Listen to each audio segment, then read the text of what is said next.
I'm Jen from That Mama Book Nook, and welcome back to my channel.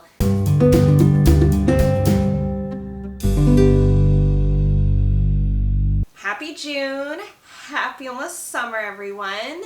Are your kids out of school yet? If you have kids, mine are getting pretty close. I'm ready and not ready at the same time. I always get excited for the slower pace that summer brings, but with my kids just being home full time with me, it definitely brings a lot of noise and chaos as well. Some loss of personal time, but we'll see how the summer goes. Today, though, I am sharing my June TBR. Still have several rollover reads from previous months going, and still a lot of advanced reader copies, so those will get priority. I also will be participating in the amazing readathon hosted by Bree from Four Paws and a Book. I will leave the announcement video down below. It is not too late to join. I'm on Team Lore Keepers if you want to be on a team with me. This is my second year doing it, and I had a lot of fun last year, and I'm looking forward to participating again. As always, with my June TBR, I will be sharing what books I am reading, why I am reading them, a little bit about each book, and how I'm acquiring them, as well as if they fulfill any of my annual challenge prompts and what they would fulfill them. So that's also part of sometimes why I'm reading them. I will also share any links to any accounts that I mention or any public virtual book clubs down below in the description. So right out the gate, I know that the first book that is on my June TBR I will not be reading this month. It is kind of a series, and I haven't read the first book, and I have heard there's spoilers, and it's a book that I want to read. I actually have the first book on my shelf somewhere, but I still wanted to put it on my TBR because then it kind of goes on my TBR for the year, and I've been hearing great things about this book. I really want to read it, and that is One Golden Summer by Carly Fortune, with Every Summer After being the first book. I put this on my TBR also because it is the Reading Through book club's pick for June, so I just won't be reading with them, but hopefully I will read it at some point, and I can always go back and check on people's thoughts later. Since I'm not reading it right away, I'm also not running out and grabbing it right away either. When I do, I always peek at Libby or my library first, and depending on the availability of those, I would consider buying this one if there was really long waits. But for now, it's just a to be determined. So this is about Alice, who spent one summer at the lake with her grandmother Nan when she was 17. It's where she took that photo, the one of 3 grinning teenagers in a yellow speedboat, the image that changed her life. Now Alice is a photographer herself for a living. She is most comfortable behind the camera, letting other people shine. Lately though, Alice has been wanting something more, so when Nan falls and breaks her hip, Nan is her grandmother, Alice comes up with a plan for them both. Another magical summer in Barry's Bay. But as soon as they settle in, their peace is disturbed by that familiar roar of that yellow speedboat and the man driving it. Charlie Florrick was 19 when Alice took that photo of him from afar. Now he's all grown up, a shameless flirt. He makes Nan laugh so easily. He makes Alice wish that she was 17 again, when life was simpler. Taking pictures was just for fun. Sunny days and warm nights out on the lake with Charlie are just what Alice's soul needed. But when she looks up and sees his piercing green gaze right on her, she is a bit worried for her heart. She sees people, that is what she does for a living and why she's so good at it, but she's never had someone who sees her right back. As I said, I've been hearing really great things about this one. Every Summer After was actually on my TBR last year, and it was one of the ones that I just did not end up getting to, so, which I am, of course, now regretting a little bit, but I will definitely then prioritize getting to that one this year, and hopefully One Golden Summer as well. Then I will be reading The View from the Top by Rachel Lacey. I will be reading this with the Swoony Readers, and it is available on Kindle Unlimited. This will also fulfill a Pop Sugar Challenge prompt of a LGBTQ plus book that is not about coming out. Emily Jansen prefers to play it safe. At 35, she's still working at the inn that her grandmother owns, while dreaming of the day when she is able to fully support herself with her art. And while her friends have all hiked to the summit of the mountain that's in her hometown of Crescent Hills, Vermont, something has always held Emily back. Diana Devlin is so close to securing a promotion that will put her in line to be CEO of her family's owned hotel business when her father retires. Everything is going to plan until she has a run-in with an alluring artist on a mountainside, resulting in one of the hottest nights that either she or Emily has ever had. Emily walks away from their rendezvous inspired by Diana, ready to channel some of that confidence and go after her dreams. For Diana, it's a reminder that with the right woman, she is capable of wanting more than one night. But their growing passion threatens to burn them both when they realize that the hotel that Diana's father wants to buy in town is none other than Emily's grandmother's inn. It's Emily's home, and no big city outsider is going to take that away from her, not even Diana. Next up is Hunted by Darcy Coates, which I'll be reading with the Thrills and Chills book club. The ebook for this one isn't terribly expensive at all, so I might end up grabbing this on my Kindle if my Libby hold does not come in on time. 22-year-old Eileen goes missing when she goes hiking in the Ashlow Forest. 5 days later, her camera is discovered washed downstream, containing bizarre photos taken after her disappearance. Chris wants to believe that Eileen is still alive. When the police search is abandoned, Chris and 4 of his friends form their own search party to scour the mountain range. As they stray further into the dark forest and the unsettling discoveries mount, they begin to believe they're not alone in the trees and that Eileen's disappearance wasn't an accident. But by that point, it's too late to escape. I have a couple creepy books on my TBR this month, and that is definitely one of them. I've actually heard good things. I've heard it's very different than some of other Darcy Coates books, but that it's pretty good. Then the Literally Dead book club is reading Eat the Ones You Love by Sarah Maria Griffin. I will hopefully be able to grab this one on Libby. This sounds like an odd one. After losing her job and her fiance and moving back from the city to live with her parents, Shell Pine needs some help. And according to the sign in the window, the floor shop at the mall does too. Shell gets the gig, and the flowers that are in the shop are just the thing she needs to cheer her up. Or maybe it's Neve, the beautiful shop manager, who are making things so rosy. But Neve's secrets are as dark and dangerous as they come. In the back room of the flower shop, a sentient young orchid actually runs the show, and he's hungry, and he has a plan for them all. Again, a little bit creepy, a little bit weird. I'm actually really looking forward to it. Next, I will be reading Legends and Lattes by Travis Baldree with the Always Fully Booked book club, and I will grab this one from my local library. This will also fulfill a 52 book club prompt of a found family trope. This has been on my radar for a couple years, and I couldn't decide if it was going to be for me or not, so I've just kind of been keeping my eye on reviews and such. But now I finally have an opportunity to read it and decide once and for all if it is actually going to be one for me. After a lifetime of bounties and bloodshed, Viv is finally hanging up her sword for good. The battle-weary orc aims to start fresh and open up the first ever coffee shop in the city of Thune. But old and new rivals stand in the way of success. Not to mention the fact that no one has any idea what coffee actually is. If Viv wants to put the blade behind her, she's going to need some help.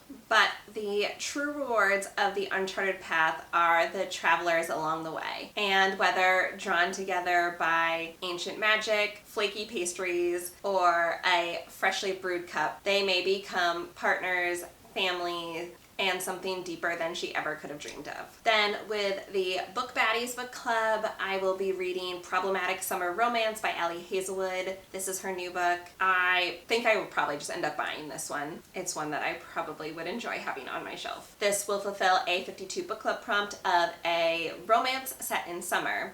So if you're keeping track, I have now done a thriller set in winter and a historical fiction set in spring, and now a romance set in summer. So I just need one more genre set in fall. Just can't be any of the three that I've already done. So, but I have some good ones left. Like I could do maybe a horror or a mystery for spooky season, or maybe a fantasy. I definitely have some good options left. Anyway, Problematic Summer Romance is technically the second book in the Not in Love series, with Not in Love being the first book, although I have heard that it can be read as a standalone, just some of the characters are intertwined. Maya Kilgore is 23 and still in the process of figuring out her life. Connor Harkness is 38, a little bit of an age gap there, and Maya can't stop thinking about him. It's such a cliche, it almost makes her heart implode. Older man, younger woman, successful biotech guy, struggling grad student, brother's best friend, and the girl he never even knew existed. As Connor loves to remind her, the power dynamic is just too imbalanced. Any relationship between them would just have too many problems in too many ways, and Maya should just get over him. He has made it clear that he wants her gone from his life. But not everything is as it seems, and sometimes cliches become plot twists. When Maya's brother decides to get married in Taormina, she and Connor end up stuck together in a romantic Sicilian villa for over a week. There, on the beautiful coast, between ancient ruins, delicious food, and natural caves, Maya realizes that Connor might be hiding something from her. And as the destination wedding begins to erupt out of control, she decides that a summer romantic fling is just what she needs, even if it might be a problematic one. I've been hearing really good things about this one too.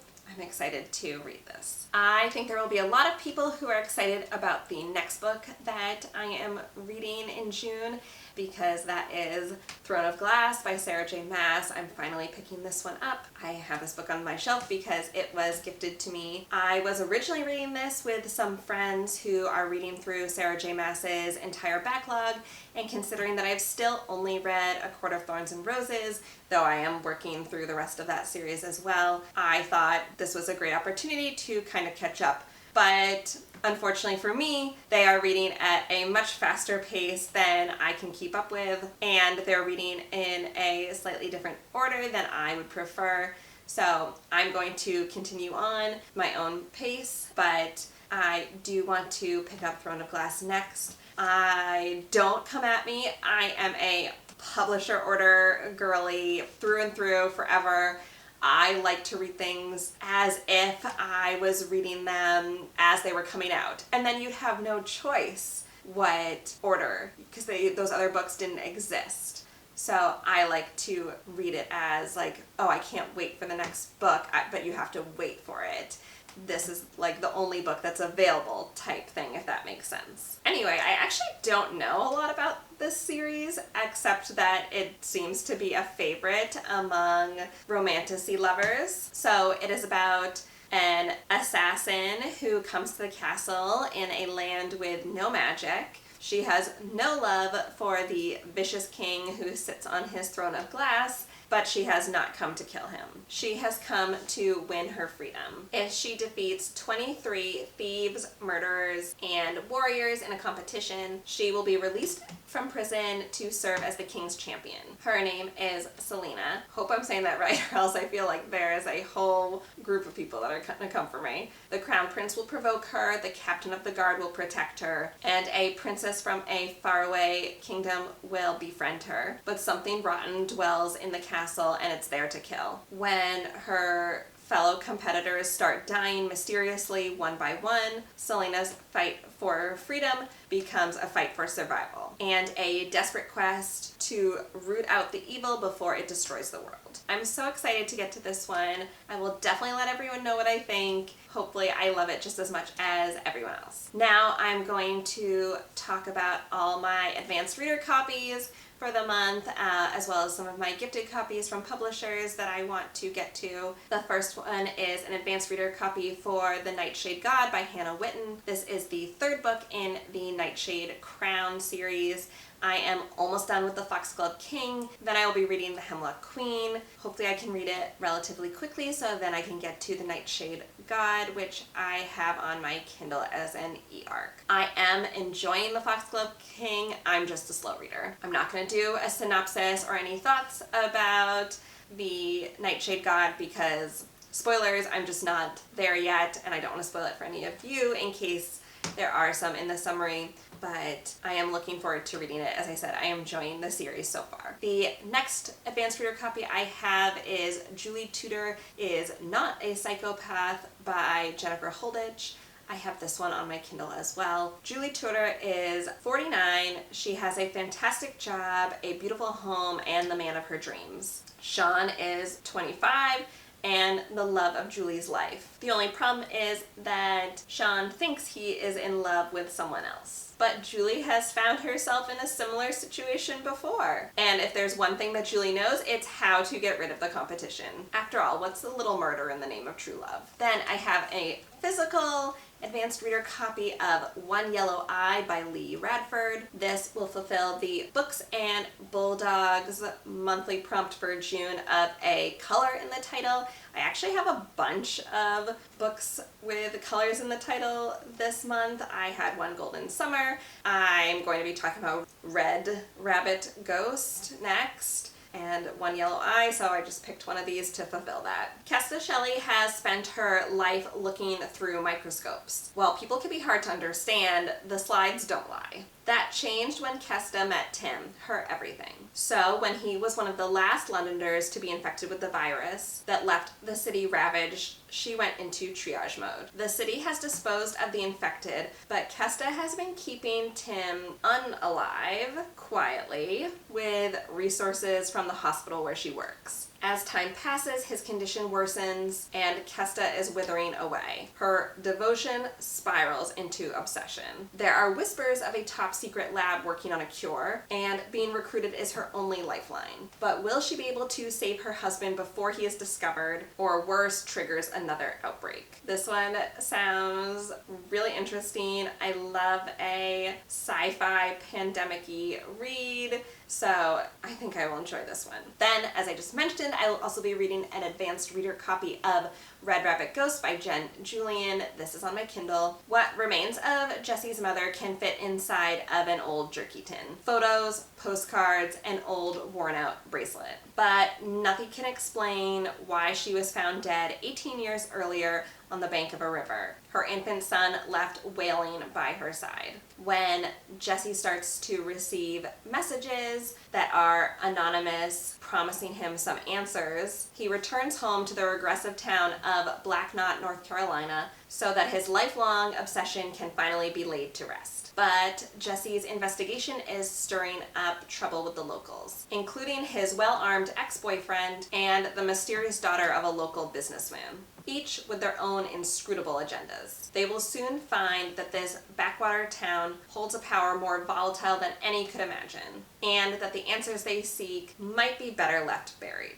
Then I have a physical advanced reader copy of The Woman in Suite 11 by Ruth Ware. This will fulfill a 25 in 25 challenge prompt of Involves Travel. This is the second book after The Woman in Cabin 10, which came out several years ago, but I'm actually currently reading. When the invitation to come to the grand opening of a luxury Swiss hotel owned by reclusive businessman Marcus Liedman, arrives. It's like an answer to a prayer. 3 years after the birth of her youngest child, Lo Blacklock is ready to reestablish her career in journalism. But post-pandemic travel journalism is a very different landscape from the one she left 10 years ago. The chateau on the shores of Lake Geneva is everything that Lo could have dreamed of, and she hopes that she can snag an interview with Marcus. Unfortunately, he seems to be even more difficult to pin down than his reputation suggests. When Lo gets a late night phone call with an invitation to come to Marcus's hotel room, she agrees despite her own misgivings. She's greeted, however, by a woman claiming to be Marcus's mistress and also claiming to be in life or death jeopardy. Then I have an e-arc of the Nantucket restaurant by Pamela M. Kelly. Mandy, Emma, and Jill O'Toole are as close as three sisters who live 100 miles apart can be. They grew up together on Nantucket but have since scattered across the country. When their beloved grandmother passes peacefully in her sleep a week before her 99th birthday, she leaves the three sisters with quite a surprise. In addition to her Nantucket home, they learn that they've inherited Mimi's Place, one of Nantucket's most popular year-round restaurants. They had no idea that she was the silent owner of this place, and they have no idea how they're going to handle this kind of inheritance. There is, of course, a catch. She left the restaurant equally to Mandy, Jill, and Emma, and also to Paul, the executive chef, for the past 15 years. And before they can sell, the three women need to work at the restaurant for a period of 1 year. Now they have to examine their priorities and find a way to make it work. All while discovering that Mimi's Place is in serious need of a facelift. The restaurant hasn't changed in years and its finances are challenging. Meanwhile, Nantucket is a special place. A tight-knit and upscale beach community, both supportive and challenging. The last advanced reader copy that I will be reading is the one and only Vivian Stone by Melissa O'Connor. This is on my Kindle, and this will also fill the June prompt for the Mass Center for the Book Challenge of a book that spans generations. After her grandmother's death, 30-something Margot Dubois plans to sell the house quickly so that she can get back to her predictable life in Santa Barbara. There, no one knows that she used to write and that her lack of success wrecked her confidence. But while cleaning out the attic, she comes across 8 cassette tapes. They are unlabeled and she is unable to use them in the damaged cassette player. So she calls in a favor from Leo, who was her first love and her first epic heartbreak. So they strike a deal. He will fix the player if he is also able to listen to what's on them. When they finally manage to listen to the tapes, they are shocked to hear the voice of comedic legend Vivian Stone. Why did she record these tapes? Why does Margot's grandmother have them? Between listening to Vivian recount everything from her forbidden love for Hollywood's leading actor, to working under a misogynistic executive, to her chemistry with her co-star turned husband on TV, Margot and Leo fall down a memory lane of their own. Margot is inspired by Vivian's tenacity and courage to keep fighting for the life she wants, but everything changes when Vivian reveals a secret from her past. Then I have several gifted copies from publishers that, as I said, I want to prioritize. The first one is Feeders by Matt Serafini. When a video depicting the brutal murders of a classmate is leaked online, Kylie Bennington's curiosity gets the best of her, leading to the discovery of an off-the-grid social media app called Monolife. Given that Kylie's dreams of becoming an influencer remain frustratingly elusive, this mystery app seems like just the ticket for online superstardom. But as it turns out, there are certain cryptic rules in the user agreement that must be adhered to, such as interacting with users at least twice daily or risk losing it all, and never ever speaking of Monolife's existence to non-users or risk dire consequences. For this is a platform that primarily rewards the worst in human behavior, and which begins chipping away at Kylie's sanity across post after post for an ever-increasing audience of immoral fans. Now Kylie's going to find out just how far she's willing to go on her unyielding rise to the top, even if that means coming face to face with the frightening and ruthless forces behind Monolife, who see all from deep within the shadows. I think I've mentioned in previous TBR videos that I am definitely drawn to like technology, and what that does to people's psyches, very much Black Mirror-esque, if you guys have ever watched that show. So this one's really good. I actually might buddy read it with my husband, which would be really fun. I'm also hoping, I don't know if anyone watched my very first video, but one of the ideas I had for this channel was to do a monthly section called Book Banter, where my husband and I read the same book and talk about it. We are very different readers, but we're both usually up for pretty much anything. But getting us together to chat about it could be a lot of fun. So he was really interested when this book arrived in the mail for me. So yeah, I'm hoping to be able to read it with him and convince him to also come on and chat with me about it. Similarly, when social media is kind of used against us, the next book is Don't Swipe Right by L.M. Chilton. Gwen Turner has made a bloody mess of her life. She's broken up with the best man that she's ever known for reasons that she won't even admit to herself. And to top it all off, her best friend is getting married and leaving her behind in singlehood. She turns to a dating app to fill the void in her life, but when a string of murders sweeps through her small English city, Gwen finds herself the main suspect in a serial killer's murderous spree. The only way she can clear her name is to track down her former dates, even those who have ghosted her, and unmask a killer before it's too late. Different vibes from the previous one, but again, that social media technology aspect is kind of that thread that drove me to both of them. Then I was so excited to receive a copy of The Home of the American Circus by Alison Larkin. I have The People We Keep on my TBR as well, and that I am really looking forward to. This is about Freya Arnold's, who, after an emergency, leaves her short on rent. She bails on her lackluster life in Maine, where she's a bartender, and returns to her suburban hometown of Somers, New York, to live in the house that she has inherited from her estranged parents. Despite her attempts to lay low, Freya encounters old friends, familial enemies, and old flames, as well as her 15-year-old niece, Aubrey, who is secretly living in the home. As they reconnect, Freya and Aubrey lean on each other, working to restore the house and come to terms with the devastating events that pulled them apart years ago. I am really excited to read this one. We'll definitely, again, let everyone know what I think once I do. Next up is one of Christina Lauren's first books, if not the first book that they wrote / got published, and that is Beautiful Bastard. This is a brand new cover for the book, but this is not a new book. Chloe Mills is whip smart, hardworking, and moments away from her MBA and starting a successful career. The only thing standing in her way is her boss, Bennett Ryan. He's exacting, blunt, inconsiderate, and completely sexy. She's determined to ignore him, do the best job she can, and proceed to her bright future. But she never expected Bennett to make a move.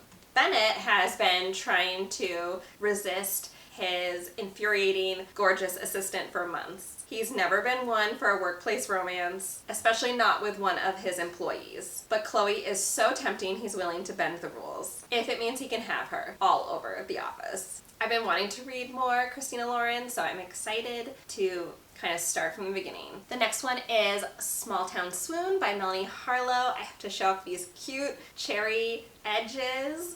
When Dash Buckley returns to Cherry Tree Harbor for a wedding. Ari is determined not to let her massive crush on her best friend's brother hijack her good sense. It happened once before, she does not recommend. But when Ari's hand is injured, it's Dash who steps in at the diner. The moment he realizes she can't afford to fix her car, he takes care of it. And when he hears about the way her toxic ex treats her, he doesn't let it go. Now it's not just his blue eyes and smile that have her swooming, it's the way he wants to help her, encourage her, protect her. She can't resist. Their text messages heat up, just friends turns into just once, and just once becomes a distant memory, but it can't last. Love a small town romance. This one sounds really cute. Then I'm ready for another summer read with Beach House Rules by Christy Woodson Harvey. This will fulfill a 25 in 25 prompt of a seasonal read,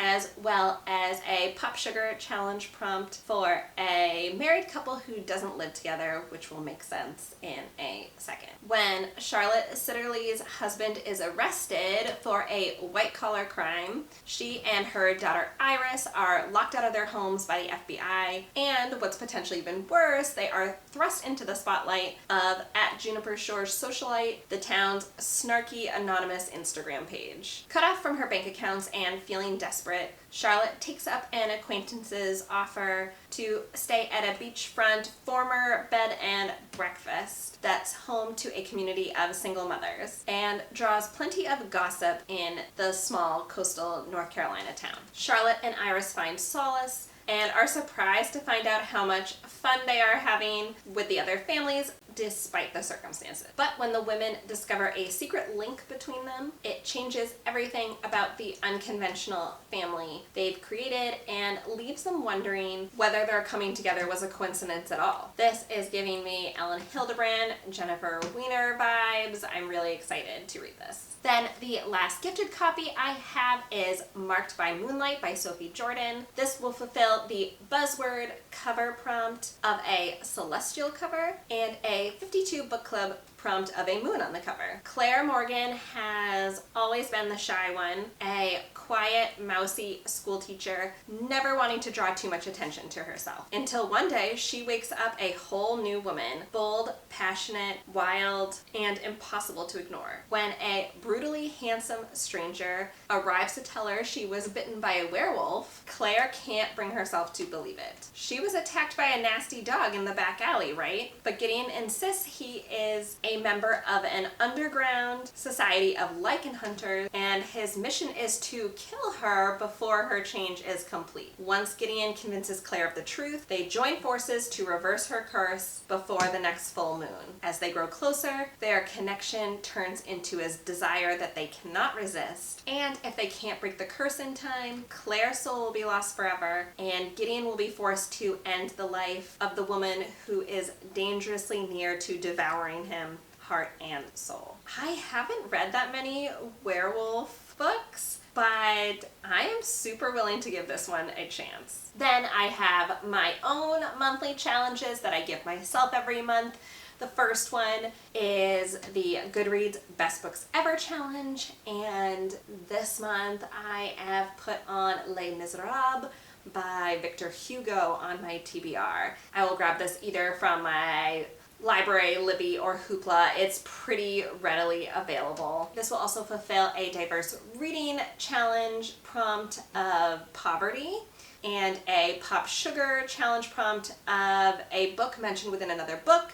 I definitely remember seeing this one when I read The Book Thief. This is a very famous, well-known book and play, but this follows the fortunes of Jean Valjean, an escaped convict determined to put his criminal past behind him. But his attempts to become a respected member of the community are constantly put under threat by his own conscience when, owing to a case of mistaken identity, another man is arrested in his place. and by the relentless investigations of Inspector Javert. It is not simply for himself that Valjean must stay free, for he has sworn to protect the daughter of Fantine, who was driven to prostitution by poverty. I actually think I might use this for a different diverse prompt of sex work and use poverty for a different month, but I haven't decided yet. When I read it, I will commit. Or the next time one of them comes up, I will also commit, whichever comes first. Then I got lucky because the next longest book on my shelf also happens to be the next highest rated book on my TBR, and that is Binding 13 by Chloe Walsh, which I was just recently gifted for my birthday. Johnny Kavanagh has everything going for him. On the rugby pitch, he's a force to be reckoned with, even plagued with a hidden injury. Everyone knows he's headed straight for the top, but that means there's no room for mistakes or distractions. Not even the new shy girl at Tom and College, the one with the sad eyes and concealed bruises. He needs to stay focused, keep his cool, and not let anything get in the way of the bigger picture. Except before he knows it, this lonely girl has become his only picture. Life has never been easy for Shannon Lynch. Bullied and tortured, she arrives at Tommen College midway through the school year, praying for a fresh start and desperate to shake off the demons that plague her. But when she meets the notorious Johnny Kavanagh on her first day, her plans to keep a low profile are at serious risk. As they fall into a complicated friendship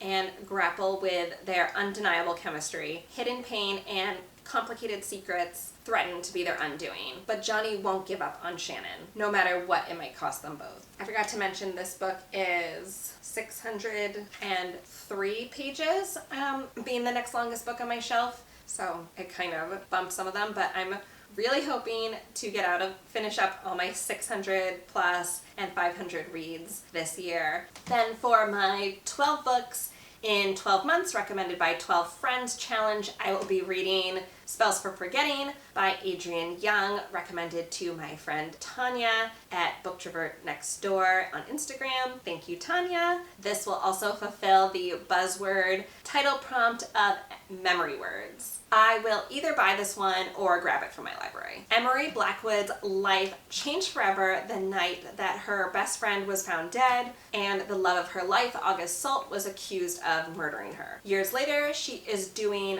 what her teenage self swore she would never do, living a quiet existence on the shores of Saoirse Island and running the family's business, Blackwood's tea shop, herbal tonics, and tea leaf reading. But when the island, rooted in magic and folklore, begins to show signs of strange happenings, Emery knows that something is coming. The morning, she wakes to find that every single tree has turned color in a single night. August returns for the first time in 14 years and unearths the past that the town has tried desperately to forget. August knows that he's not welcome, not after the night that changed everything. As a fire raged on at the Salt family orchard, Lily Morgan was found dead in the dark woods, shaking the bedrock of their tight-knit community and branding August a murderer. When he returns to bury his mother's ashes, he must confront the people who turned their backs on him and face the one wound that has never healed, Emery. But the town has more than one reason to want August gone, and the emergence of deep betrayals and hidden promises spanning generations threatens to reveal the truth behind Lily's mysterious death once and for all. I love magical realism. I've really been wanting to read Adrienne Young. I'm very excited for this one. Thank you again for recommending it. Last 2 books on my TBR.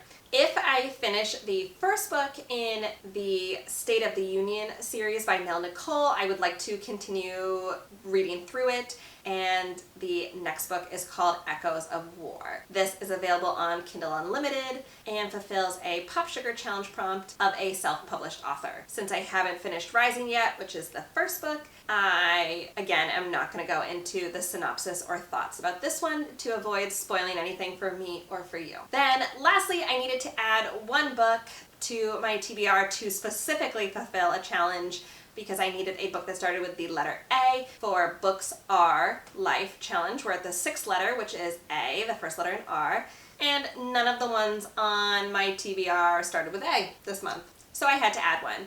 and I decided to add All the Water in the World by Iron Kafal. Besides the books are life challenge, this will also fulfill a 52 book club prompt of climate fiction and a diverse reading challenge prompt of a barrier to education. I have absolutely no idea how I'm grabbing this book yet. I don't really want to buy it, but the wait on Libby and my library are long. So to be determined when I get to this, I'm going to make a decision. All the Water in the World is told in the voice of a girl gifted with a deep feeling for water. In the years after the glaciers melt, Noni, her older sister, and her parents and their researcher friends have stayed behind in an almost deserted New York City, creating a settlement on the roof of the American Museum of Natural History. The rule take from the exhibits only in the case of dire need. They hunt and grow their food in Central Park